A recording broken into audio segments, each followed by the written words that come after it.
Hello and welcome to our radio. I'm your host Sakhlain and today is October 27th, 2020.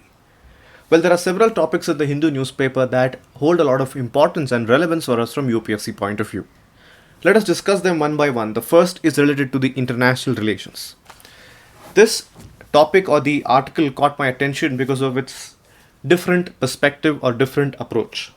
Here, the author draws a comparison between India and China about how the relationships with West Asian countries have been and how it has progressed in the right regard. There are several things that we are supposed to keep in mind before we understand or before we analyze this article that these regions of West Asia or the Gulf region are undergoing a lot of changes, are undergoing a lot of developments. And they are a region where there is a lot of bloodshed, there's a lot of civil wars going on, and there are a lot of superpowers that are emerging as bigger superpowers. We also have to understand that they are a region that has immense resource for natural resources like petroleum, crude oil, so on and so forth. But first, let us understand that in the year 2020, our relations with China are not all that great.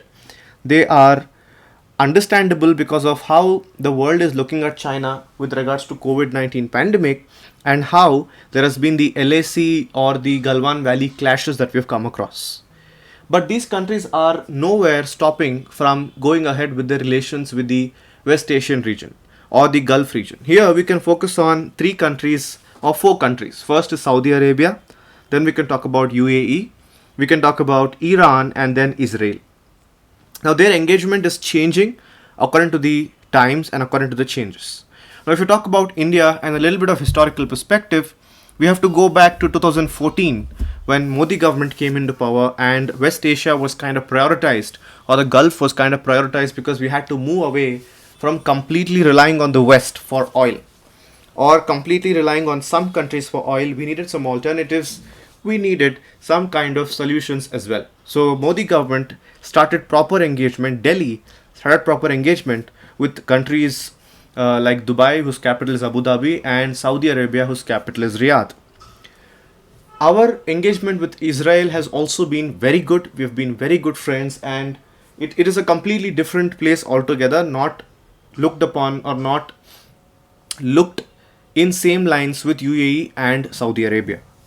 But the Iran's perspective is a little different here. Though we are supposed to have great relations with Iran, but due to the sanctions of the USA, Iran lags behind somehow or the other. Nevertheless, we are great friends with it. Next, what we have to understand is how China is approaching it. Now, the approach of China is way different than India because China's financial prowess and its outreach over there is way more than Indian outreach. And China has different ideas, different perspectives of reaching this place, because India's intention is pure and nice to develop good relations, to have shared prosperity, to not put herself in threat. But China is here to counter USA. Now we don't also deny the fact that India is also countering China at one point, but we have to understand that a major intention is not to counter China. But China is predominantly here to counter USA, and China is somewhat providing the alternatives to USA for these particular regions. I would like to bring to your attention to this particular deal that UAE had signed with USA about the drones that USA was not able to provide. But later, China did the same. They provided the drones that USA was supposed to provide. Now, this brings us to understand that China is doing a lot more than what we are doing there. And these economies, that is the Saudi Arabian economy or the Iranian economy or the UAE economy, are relying on developing countries and not on developed countries. So they would prefer countries like China and India more than USA, and this is a plus point for China. We also have to understand that China's approach in these regions is not subtle. China's approach in this region is not simple. It is more than just that. It is more predominant and more powerful than any other things. So it has started to come up with new processes, new ideas, etc., in this region. But India's approach is more subtle, more simple, and more understandable, is what we understand. We have to understand that a lot of things are at play for India. For example, how we balance between the Sunni and the Shia conflict, that is very important.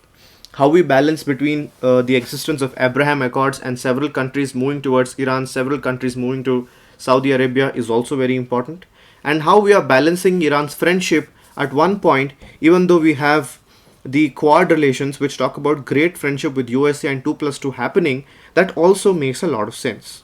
So India's diplomacy is on point, it's doing a great job, and this is what this article talks about. That India's outreach in the West Asian region has been great, but there are several things that we need to keep in mind, starting with diplomacy and the existence of China. All in all, our approach here is metamorphizing, that is, it is growing or it is developing. Well, this is about international relations. Let us go on to something more intriguing and something more understandable from the current scenario that we are living under, the COVID-19 pandemic. This article, written by one of the chief scientists of WHO, talks about what India has learned from the COVID-19 pandemic and how it makes sense.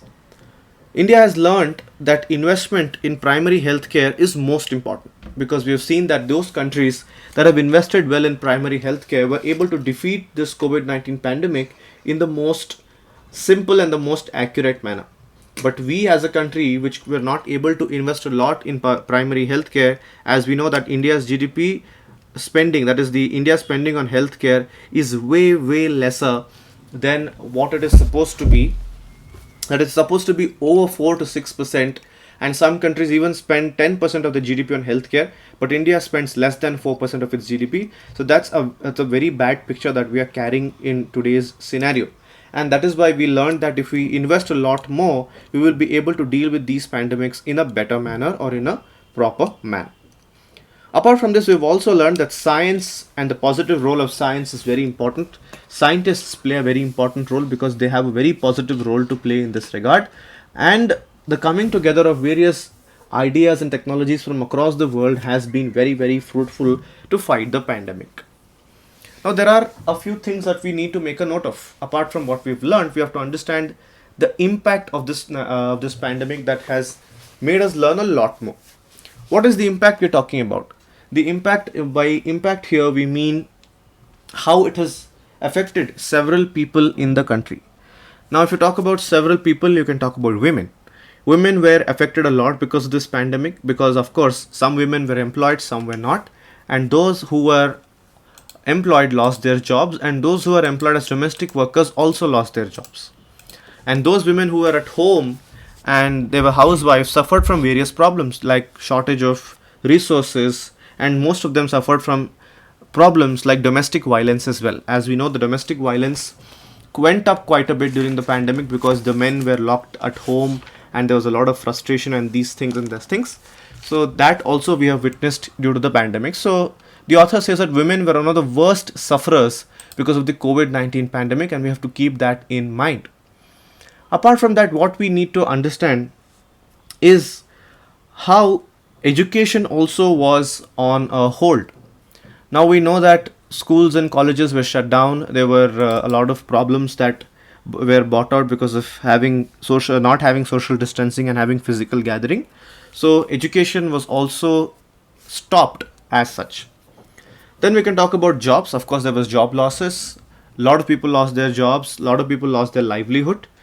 And a very predominant idea that the author puts out is how there was a halt in immunization services and such services. So if you know that government conducts immunization services for the people of the country, and to talk about this, we have to understand that we have several immunization programs like the Indradhanush, we have the polio immunization program and all those things. And due to the pandemic and lockdown and how the healthcare workers were engaged in fighting the pandemic, the immunization services were brought to a hold, and this impacted a lot on us.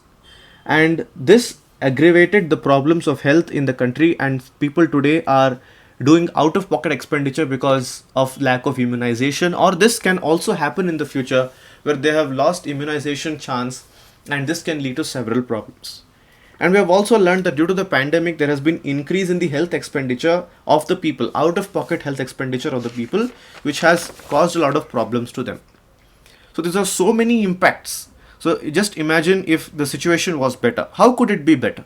First, we would have had technological progress. If we would have technological progress, situation would be way different. Technological progress through telemedicine to training platforms, etc. We could have had the digital health records with us, where our health records are accurate and not manipulated in any manner. Then the training programs are referred to, which meant that we had to train this local Anganwadi workers or frontline workers for dealing with pandemic, but we could use training online platforms for this particular idea. And then we could talk about roping in the private sector for this thing, so that private sector would help us. Private sector would not be someone who would charge exorbitant prices in this regard. And then we can talk about how we should not believe in misinformation and we need to believe in what the government is telling us. Very simple things, that the pandemic can be defeated if you are at willpower. There is no mismanagement, there is nothing of this sorts happening. We need to trust the healthcare workers who are taking care of us and not believe in misinformation, and then not take risks is the most important thing. We have to stay safe, we have to undertake all kinds of measures, so on and so forth. Two important things that we can do other than this is how we can empower our healthcare workers by giving them the accurate tools, giving them accurate training, and giving them the right kind of pay. If we do this in the right manner, then everything will be set up properly, everything will be taken care of properly, because there are several problems that we witnessed that the healthcare workers were going through, where they were not having the right kind of tools, they were having lack of resources, their pays were delayed, so on and so forth. Then we can talk about how we can integrate several things to come together, and this can be used in the right manner. Like, we can integrate the health system, we can integrate the food system, and we can integrate the social protection system to come together. And this involves a lot of things, and if it's done in the right manner, we can have good health, we can have good food security, nutrition, and a proper standard of living for the people. So all these things is spoken about in this article. Of course, we cannot miss out about the importance of strong institutional mechanism that we are supposed to have, which regulates, which provides infrastructure, which provides information, so on and so forth. So all these things, the basic begins with investment that we are supposed to do in the primary health care, and if we do it in the right manner, it will move forward also in the right manner, and we'll have a better situation or a better pedestal to fight with a problem like the COVID-19 pandemic. I hope this concept is clear. Let us move on to the next one. The next article we'll be talking about is about recovery, and how this authors feel that recovery should not be based on very normal things or conventional things, should go a little bit ahead. So here the authors say that the government has flushed in a lot of money for us to recover from this pandemic and economic strains. The government has flushed in over $20 billion for this very aspect. But the author says we also need to focus on what is called as climate resilience and what is called as gender equality. So if these things are focused upon in the right manner, then we will be able to achieve good recovery, is what the authors tell. Now, how is this done? It is done through several things. First, we have to understand the problems that exist. There is a reduction in the demand for work, where even women who are employed have lost their jobs. And I'm not just talking about those in formal sector, also in the informal sector, the unorganized workforce, the domestic workers have lost their jobs, and there is increase in violence on women, and there is so much inequality that is running around that we are all aware of. It must be noted that the India Volume National Review 2020 reports that the female labor force participation rate for the 15 to 59 years is at 25.3%, which is low in comparison to previous years. Please understand that the female labor force participation rate for the age 15 to 59 is low at 25.3%, and this is sadly the lowest in the world. But there are several estimates which say that the IMF and several others say that the women workforce in India is supposed to increase and India's economy will hit back. And we also know that 50% of the labor workforce in the country is of women, and 14% of the entrepreneurs are women. Now we have to understand that this money that the government has given us should be taken forward in the right manner, where it should focus on giving livelihood to women that will also help us in building resilience against climate change, where women will get equality through livelihood, and there will be climate change resilience as well, where we'll be able to fight problems that are manifesting themselves as climate change. Now, what can we do? We need to work on the grassroots level. We need to invest in local jobs in local communities to provide awareness about climate change. So, we need to give local jobs which will provide awareness about climate change. There's an example that I can give you that the author writes here. He speaks about the Self-Employment Women Association, and which is working in collaboration with UNEP. Now here they have planned to develop, or they have planned to train a cadre of 15,000 women who will be trained as solar technicians. Please understand this: 15,000 women who will be trained as solar technicians for maintenance, repair, production, so on and so forth of solar pumps. Now imagine if they'll be undertaking this idea of solar pumps and repair and etc. First, they will be having a job, they will be having livelihood, they will be having work. Apart from that, they will help in this concept of solar pumps, repairing solar pumps, using solar pumps that will help us reduce emissions, that will help us reduce greenhouse gas emissions. It will help us adopt renewable sources of energy, and that's very good, right? So this is some kind of examples that the author provides, and this can be made use of in the right regard, so that we will be able to fight climate change, at the same time provide employment equality to women. I hope this concept is clear. Well, that's it for today's discussion of the R Radio. I hope you enjoyed the podcast today. Stay tuned to RS Agarwal. Until next time, take care. Bye bye.